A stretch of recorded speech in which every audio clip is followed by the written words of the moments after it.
The Galactic Integration Academy floated in the empty space between three star systems. It was a massive station, built by dozens of species over hundreds of years.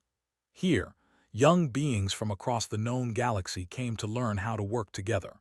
The station had training rooms, living quarters, medical bays, and assessment chambers designed to test every kind of creature that walked, crawled, or slithered through its halls.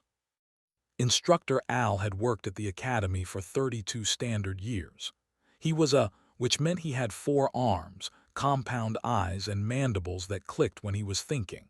His carapace was dark blue, faded with age, and he moved with the slow confidence of someone who had seen everything the galaxy could offer. Or so he thought.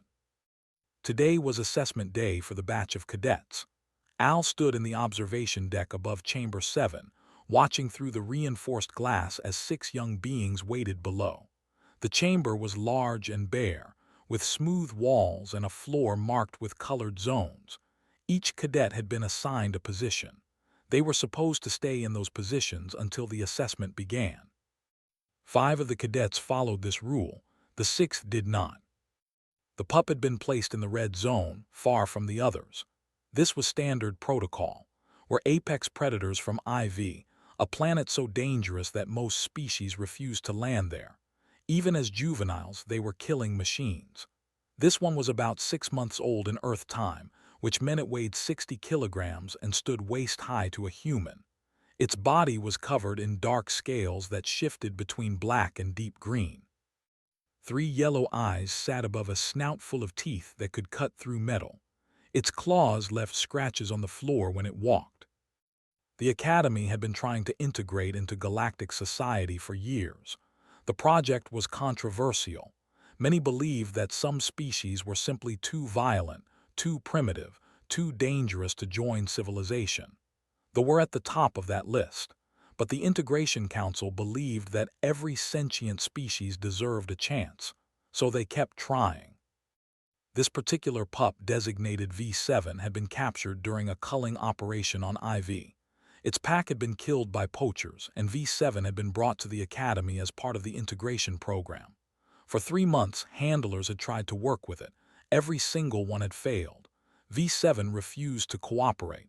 It attacked anyone who came too close. It destroyed its quarters. It barely ate. The behavioral specialists were running out of ideas. Al had not been involved in the project. His specialty was crisis management assessment. But when V7's primary handler called in sick this morning, Al had been asked to supervise. He agreed because he was curious.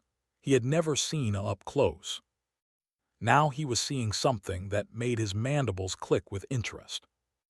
V7 had left its assigned zone. It had crossed the entire chamber, moving past the other cadets, who pressed themselves against the walls in terror. The pup ignored them completely. Its 3 eyes were fixed on only one target. The human. Cadet stood in the blue zone, exactly where she had been assigned. She was 23 years old, average height, with dark hair pulled back in a practical braid. Her academy uniform was slightly wrinkled, and there was a small stain on her sleeve that looked like engine grease. She did not look like anything special. She did not look like someone who should be drawing the attention of an apex predator. But V7 walked straight to her and sat down at her feet. Al leaned forward. His compound eyes captured every detail of the scene below. The other cadets were frozen in place. The Pelion, a small furry creature with enormous eyes, was shaking so hard its tail was vibrating. The 2 twins, tall and thin with blue skin, had grabbed each other's arms and were slowly backing toward the door. The had already fainted and lay in a heap on the floor, its feathers ruffled in distress. Did not move. The pup settled against her leg, its scaled body pressing into her thigh. It tucked its claws underneath itself and lowered its head. If Al had not known better, he would have said it looked like a pet seeking comfort from its owner. But that was impossible. Did not seek comfort, did not bond with other species, killed and ate other species. This was established scientific fact. Al reached for the emergency release that would unlock the chamber doors and allow the cadets to evacuate. His hand hovered over the button. Protocol was clear. When a predator species made unexpected contact with other cadets, immediate extraction was required. But he did not press the button. Instead, he pulled up file on his and began to read. Born on New Montana, a human colony whirled in the outer territories, raised on a livestock ranch that specialized in breeding. Her parents had imported animals from 7 different planets, creating one of the largest multi-species farms in the sector. Had grown up surrounded by creatures that would have terrified most humans. She had learned to read animal behavior before she learned to read books. Her academy application listed a minor in xenobiology and a focus on communication. Her physical scores were average. Her academic scores were above average. Her psychological evaluation noted that she displayed unusual calm in high-stress situations involving non-humanoid life forms. Al clicked his mandibles again. Then he pressed a different button, not the emergency release, the lockdown button. The chamber doors sealed with a heavy thunk. Red lights began to flash around the edges of the room. A computerized voice announced that Assessment Chamber 7 was now in lockdown mode and would remain sealed until the supervising instructor authorized release. The Pelion screamed. The twins began pounding on the door. They remained unconscious. Looked up at the observation deck. Through the glass, her eyes met Al's compound gaze. She did not scream. She did not pound on anything. She simply raised one eyebrow in a very human expression that seemed to ask a question. Al activated the intercom. His voice echoed through the chamber, clicking and buzzing as it passed through the translator. "This assessment has been modified," he said. "New parameters are in effect. You will remain in this chamber until I determine that the assessment is complete. Cadet, you are now the primary subject. The rest of you will observe and assist as needed." "Assist with what?" one of the twins shouted. "There is a predator in here with us." "Yes," Al agreed, "and it has chosen to sit next to your human colleague instead of eating any of you. I find this interesting. I would like to see what happens next." Looked down at the pup pressed against her leg. V7's 3 eyes were open, watching the other cadets with what might have been wariness. Its claws remained tucked away. Its teeth were not showing. Its body was tense, but not in the way that predators tensed before attacking. It was the tension of fear, of uncertainty. Had seen this posture many times before. Not in, obviously. She had never met until today. But she had seen it in the rescue animals her parents sometimes took in. Creatures that had been hurt or abandoned or torn from everything they knew. Creatures that were terrified and had no idea how to express it except through aggression or withdrawal. V7 had chosen withdrawal. It had chosen her. She did not know why. She did not know what would happen next, but she knew one thing with absolute certainty. If she panicked, if she ran, if she showed fear, the pup would respond to that fear. And then the situation would become exactly as dangerous as everyone else assumed it already was. So she did what she had learned to do on the ranch. She stayed still. She kept her breathing slow and steady. She let her body language communicate calm and safety, and she waited. The first hour was the hardest. The Pelion eventually stopped screaming and huddled in a corner, watching with wide, terrified eyes. The twins sat against the far wall, whispering to each other in their native language. Someone had dragged the unconscious to a safer position and propped it up against a wall. V7 did not move from side. At some point, it shifted its weight and leaned more heavily against her leg. She could feel the heat of its body through her uniform pants. Its scales were not cold like she expected. They were warm, almost hot, like the creature was running a fever. Maybe it was sick. Maybe that was why it was behaving so strangely. Or maybe the Academy had been wrong about maybe everyone had been wrong. In the observation deck, Al settled into his chair and began taking notes. He had no intention of opening those doors anytime soon. Whatever was happening in Chamber 7, it was more important than any standard assessment. He could feel it in his carapace, that old instinct that had served him well for 32 years. Something was about to change. He wanted to be there when it did. The hours stretched on. Legs grew tired from standing, so she slowly, carefully lowered herself to the floor. V7 watched her with all three eyes as she moved, but did not react aggressively. When she was seated, the pup immediately pressed closer, laying its heavy head across her thigh. Looked down at the apex predator in her lap. Its eyes were half closed. Its breathing had slowed. For the first time since its capture, V7 looked almost peaceful. She lifted one hand, hesitated, then gently placed it on the pup's scaled flank. She could feel its heartbeat, rapid and strong, gradually slowing as the minutes passed. "It's okay," she whispered, too quietly for anyone else to hear. "You're okay, I'm not going anywhere." V7's eyes closed completely. The tension drained from its body, and in the observation deck above, Al's mandibles clicked with something that might have been wonder. Part 2. 3 hours into the lockdown, the other cadets had settled into an uneasy routine. The Pelion had stopped shaking and was now watching with curious rather than terrified eyes. The twins had produced a deck of cards from somewhere and were playing a quiet game in their corner. They had woken up, been briefly hysterical, and then been calmed down by the twins. Now it sat with its feathers smoothed flat, observing everything with the careful attention of a scholar taking notes. Had not moved from her position on the floor. V7 remained draped across her lap, its heavy head resting on her thigh. The pup had been dozing for the past hour, but knew it was not truly asleep. Every time one of the other cadets made a sudden movement, those three yellow eyes would crack open and track the source of the noise before closing again. She had been thinking about what she knew about It was not much.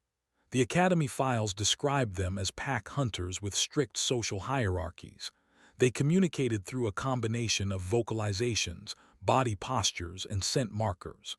Their home world, IV, was classified as a Category 9 death world, which meant that almost everything on it was trying to kill everything else at all times. They were at the top of that food chain not because they were the biggest or the strongest, but because they were the most social. They worked together. They protected each other. They did not abandon their pack members. V7 had been taken from its pack at a very young age. Its family had been killed. It had been brought to a strange place full of strange smells and strange creatures that did not understand it. For 3 months, it had been handled by people who saw it as a project, a problem to be solved, a dangerous animal that needed to be controlled. No wonder it had refused to cooperate. No wonder it had attacked its handlers. It was not aggression. It was grief. It was fear. It was a young creature desperately trying to protect itself in a world that made no sense. Understood that feeling. She had seen it many times on the ranch. Not in, but in other animals. The traumatized stallion that had been abused by its previous owners. The pack of hounds that had been abandoned in the wilderness and turned feral. The baby that had been orphaned during a flood and refused to eat for weeks. Each of those animals had needed something different, but they had all needed the same basic thing first. They needed to feel safe. They needed someone to sit with them in the dark and show them that not everything in the universe was trying to hurt them. Had been sitting with V7 for 3 hours now. She planned to sit with it for as long as it took. Around the 4th hour, she began to hum. It was not a conscious decision. She was tired and her back hurt from sitting on the hard floor. Humming was something she did when she was working through a problem, a habit she had picked up from her mother. The tune was an old earth lullaby, nothing special, just a simple melody that rose and fell in gentle waves. V7's ears twitched. The pup had small ears, set high on its skull and usually flattened against its head. Had assumed they were always like that, but now as she hummed, those ears lifted slightly. They turned toward the sound. V7's eyes remained closed, but its breathing changed, became slower, deeper. Kept humming. She watched the pup's spinal ridges, the row of hard scales that ran from the back of its skull down to its tail. They had been raised since the moment V7 entered the chamber, creating a jagged line of defensive armor. But now, as the humming continued, those ridges began to lower. They flattened against the pup's back, smoothing out until they were almost invisible. This was not in the Academy files. Made a mental note to mention it later if she survived long enough to file a report. Lowered spinal ridges might indicate relaxation, comfort, or trust. It was a small detail, but small details mattered when you were trying to understand a species that no one had ever successfully understood before. The Pelion cadet crept closer. Its name was remembered from the briefing. It was young, probably the equivalent of a human teenager, with soft gray fur and a long tail that it used for balance. Its enormous eyes were fixed on V7 with a mixture of fear and fascination. "How are you doing that?" whispered. The instructors said never relax around other species. They said V7 was the most aggressive subject they had ever worked with. Kept her voice low, not wanting to disturb the pup. "Did they try humming at it?" "What? No, why would they?" "Because it works." Gestured carefully at V7's flattened spinal ridges. "Look, it's calming down, it just needed the right approach." "But how did you know humming would work?" Thought about the question. The honest answer was that she had not known. She had just tried something and it had worked. That was how it usually went with animals. You tried things until you found what worked, and then you did more of that. "I didn't know," she admitted. "But I know that sound can be calming for a lot of species, low frequencies especially. My parents used to play music for the animals on the ranch. It helped them relax. I figured it was worth trying." His ears flattened with something that might have been embarrassment. "I screamed at it earlier, very loud, high-pitched. That was probably the wrong thing to do." "Probably," agreed. "But you were scared, that's normal. The important thing is what you do next." The Pelion was quiet for a moment. Then it sat down on the floor, about 2 meters away from and V7. Not close enough to threaten, just close enough to show that it was willing to try. "What do I do next?" asked. "Sit still, breathe slowly. Don't make sudden movements, let it get used to you being there." "That's it. That's the first step, the rest takes time." From the observation deck, Al watched this exchange with growing interest. He had expected Cadet to freeze up or panic as the hours wore on. Instead, she was teaching the other cadets how to behave around the. She was treating the assessment as a training exercise, with herself as the instructor. He had not authorized this. He should probably put a stop to it, but he found that he did not want to. Around the 5th hour, V7 woke up hungry. The pup lifted its head and made a sound that had never heard before. It was somewhere between a whine and a growl, low and rumbling, and it made the twins freeze in the middle of their card game. Stayed calm. "It's not a threat display," she said, loud enough for everyone to hear. "It's communication, it's telling us something." "Telling us it wants to eat us?" one of the twins asked. "Telling us it's hungry," looked up at the observation deck. "Is there any food in here? The pup needs to eat." Al considered the request. There was an emergency supply compartment in every assessment chamber, stocked with basic provisions for extended lockdowns. It had not occurred to him to offer any to the. The handlers always fed V7 in its quarters, alone, because it became aggressive during feeding time. But maybe that was part of the problem. He activated the compartment release. A panel in the wall slid open, revealing a small refrigeration unit filled with sealed packages. Most of them were standard ration bars, designed for the various species in the chamber. But there was also a container of raw protein, intended for emergencies involving carnivorous cadets. Saw the container and nodded. "I'm going to get up slowly," she told V7. "I'll be right back." The pup watched her with all three eyes as she carefully extracted herself from beneath its head. It made another rumbling sound but did not try to stop her. Crossed to the compartment, retrieved the protein container, and returned to her position on the floor. V7's nostrils flared. Its ears came forward. Its entire body oriented toward the food with an intensity that made the other cadets press back against the walls. Opened the container, and held out a piece of raw meat on her palm. The pup could have taken her hand off. Those jaws were designed to crush bone and tear through armor plating, but V7 moved with surprising delicacy. It stretched its neck forward and took the meat from her palm with careful precision, barely brushing her skin with its lips. Offered another piece, and another. V7 ate everything she gave it, never once showing aggression, never once threatening her with teeth or claws. When the container was empty, the pup settled back against her leg with a satisfied rumble and closed its eyes. The who had been watching with academic fascination spoke for the first time since waking up. That should not have been possible. According to the literature, are highly food aggressive. They do not accept hand feeding from other species. The literature might be wrong, said. The literature is based on extensive observation and research. Research done by people that didn't trust. Stroked V7's scaled flank. Animals behave differently when they feel safe, when they trust the person feeding them. V7 has never had a reason to trust anyone here before. And it trusts you after only a few hours. Looked down at the apex predator curled against her leg. V7's spinal ridges were completely flat. Its breathing was slow and steady. Its claws were tucked away, its teeth hidden, its entire body language speaking of comfort and security. I think it's starting to, she said. In the observation deck, Al began composing a message to the integration project's director. He had found something important. Something that could change everything the Academy thought it knew about apex predator integration.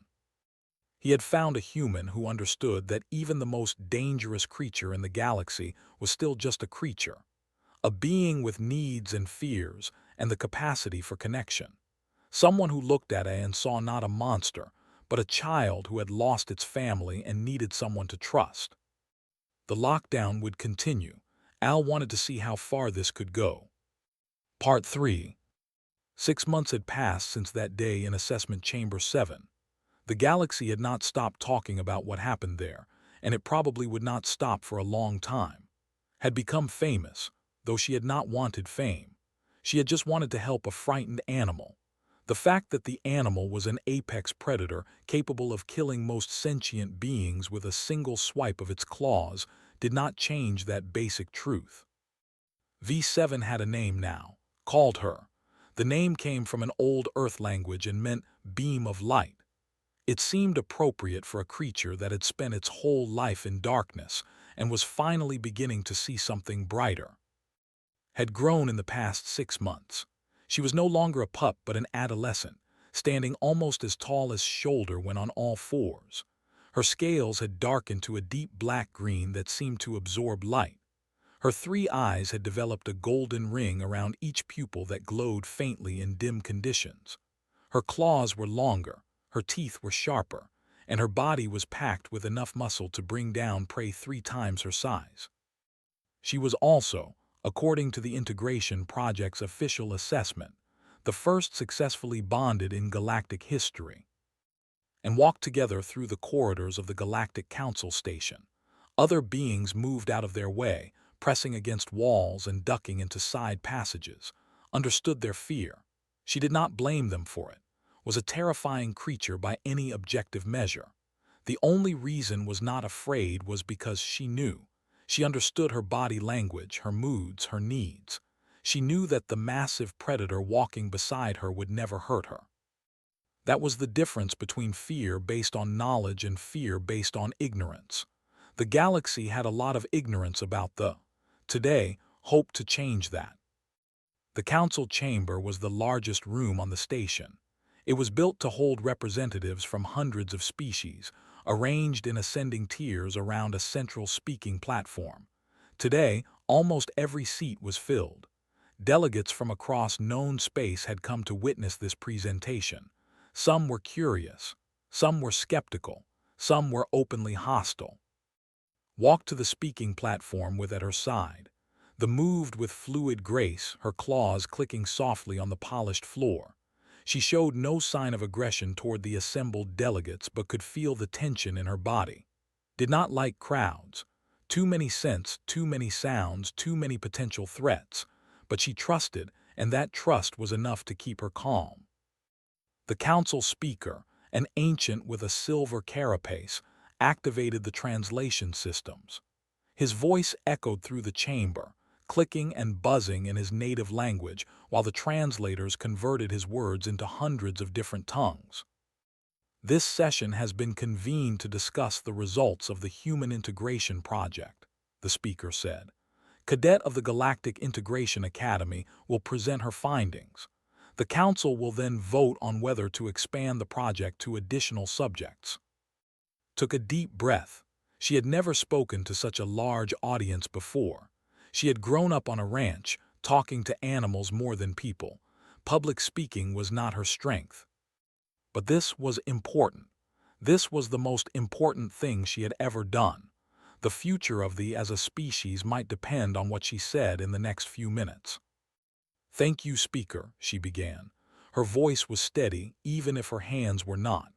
"I'm not a scientist. I'm not a diplomat. I'm a rancher's daughter who happened to be in the right place at the right time. But in the past 6 months, I've learned something that I think the galaxy needs to hear." She placed her hand on his flank. The leaned into the touch, a gesture of affection that would have seemed impossible 6 months ago. They are not monsters, they're pack animals. They're social creatures who form deep bonds with their family groups. They communicate through complex vocalizations and body language. They protect their young. They mourn their dead. They have capacity for loyalty, for trust, for what we might even call love. A murmur ran through the chamber. Several delegates shifted in their seats. An ambassador raised a hand to signal a question, but the speaker waved him to wait. The reason previous integration attempts failed was not because they are too violent or too primitive, continued. It was because we approached them the wrong way. We treated them as problems to be solved instead of beings to be understood. We took them from their families, put them in strange environments, and then wondered why they responded with fear and aggression. She looked around the chamber, meeting the eyes of as many delegates as she could. Was captured after her entire pack was killed. She was brought to the academy as a scared, traumatized child, and then handled by people who saw her as dangerous instead of hurt. Of course, she was aggressive.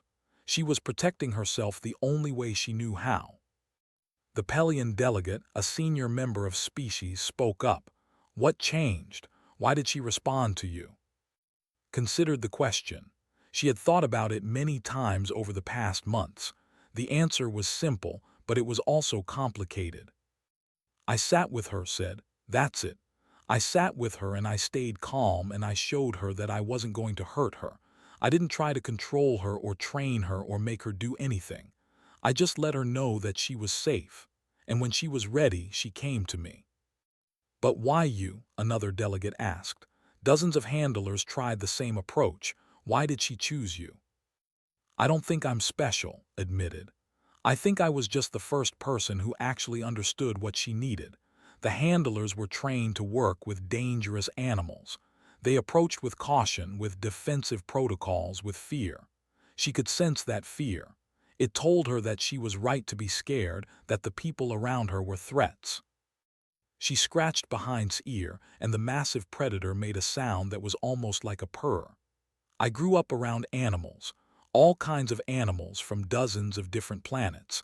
I learned early that fear is contagious. If you're afraid of an animal, it will be afraid of you, and frightened animals are dangerous animals." The delegate, a scholar of psychology, leaned forward with interest. "Are you suggesting that the key to integration is simply a lack of fear?" "Not just a lack of fear," said. "Understanding. patience, respect.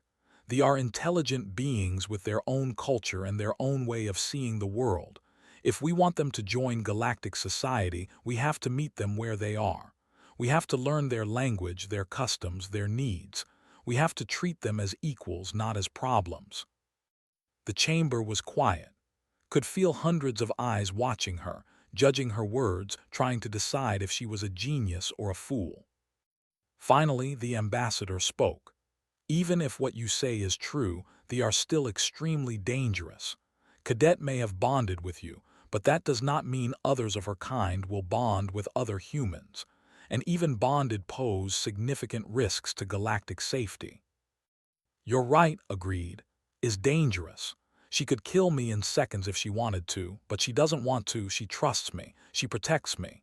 When a Pelian delegate made a sudden movement in the waiting room earlier, moved between me and the perceived threat, she wasn't trying to attack. She was trying to defend. She paused, choosing her next words carefully. Humans have been forming bonds with predators for thousands of years. On Earth, our ancestors took wolves, pack hunters with sharp teeth and killing instincts, and turned them into dogs, our most loyal companions. We did the same with cats, with horses, with dozens of other species.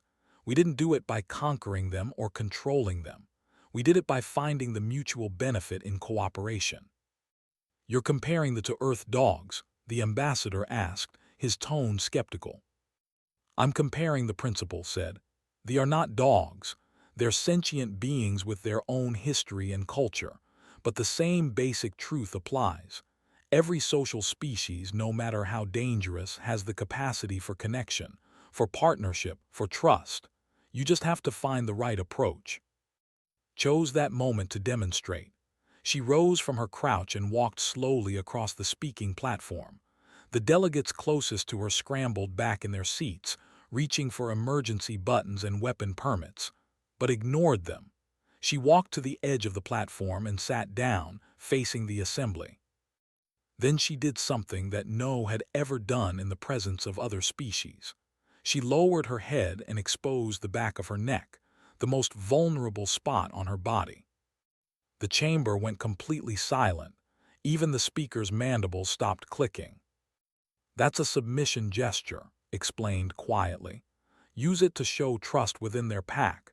She's telling you that she doesn't see you as threats. She's showing you that she's willing to be vulnerable. The silence stretched on.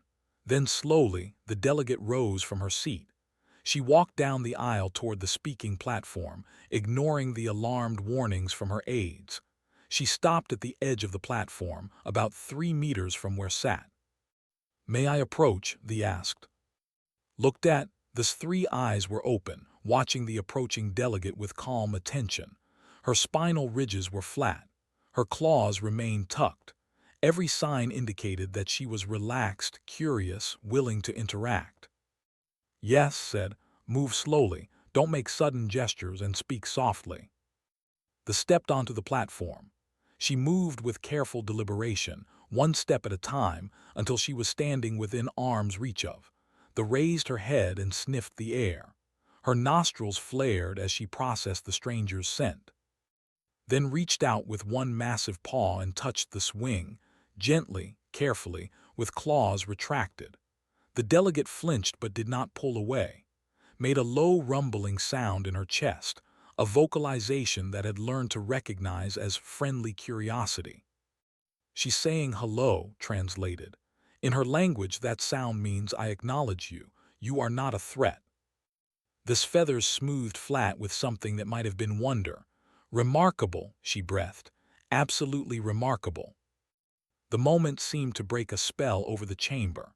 Delegates began talking among themselves, their voices rising in a buzz of conversation. The speaker had to signal for order 3 times before quiet was restored. The council will now vote, the speaker announced, on whether to expand the human integration project to additional subjects. Held her breath. She had done everything she could. The rest was out of her hands. The votes came in slowly, each delegate registering their decision through the council's secure system. Watched the numbers climb on the display screen. In favor, against, against. in favor. When the final tally appeared, felt tears prickling at the corners of her eyes. It was not unanimous, nothing in galactic politics ever was, but the majority had voted yes. The program would continue. More would be given the chance to bond with willing partners. More of its kind would be offered a path to integration. In the observation gallery above the chamber, Instructor Al watched the results with quiet satisfaction. His gamble had paid off beyond anything he had imagined. That day in Assessment Chamber 7, when he had locked those doors and let a human sit with a frightened predator, he had set something in motion that would change galactic history. Was not a scientist or a diplomat or a politician.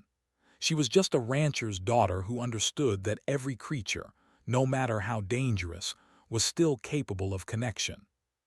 And the galaxy was finally starting to understand that too. Pressed against leg as they left the chamber, and's hand found its familiar place on the scaled flank. Somewhere in the academy, a new batch of frightened pups awaited handlers. Thanks to today's vote, they would not have to wait long. The Human Partnership Program was now official, and the woman who had proven that even apex predators could learn to trust would be leading it. It was a strange job for a rancher's daughter, but then again, thought, she had always been better with animals than with people. The fact that these particular animals happened to be sentient beings from a Category 9 death world did not change that basic truth. She had found her purpose, had found her pack, and the galaxy had taken one small step toward understanding that the universe's most dangerous creatures might just be potential friends.